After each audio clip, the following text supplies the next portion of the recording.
Time check, jogging tayo ngayon masipag alas 6 na. Ayan o, so medyo masama kasi ang panahon kaya makulimlim pa rin, malamig, brand out pa, walang kuryente sa lugar namin.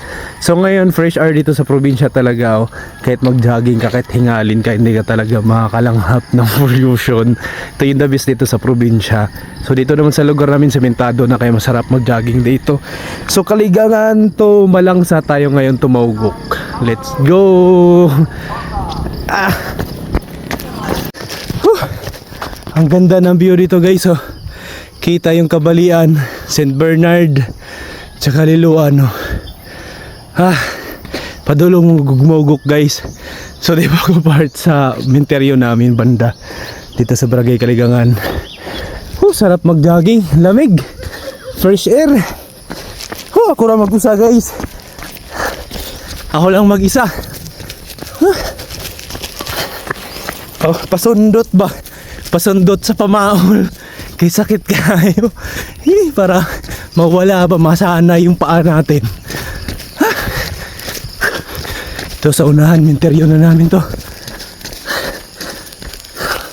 Guys, kawawa yung sisiw. Sisiw pa to, di ba? Kawawa naman yun. Nasagasaan dito sa daan guys. Yun, dito sa Look, may aso pa naman dito. Guys, sayang yung mga concrete na bahay dito sa Look guys oh. Ayan, mga concrete yan. Dahil sa bagyo nilipat na sila doon banda sa Kaligangan. Ayan, nandun na po. Ito yung church ng Barangay Katig. Ayan oh. So dito siya banda sa Look nilagay. Ayan na yung court nila. May mga bangka pa oh. Ang gaganda, nasisira na lang pati yung court nila oh.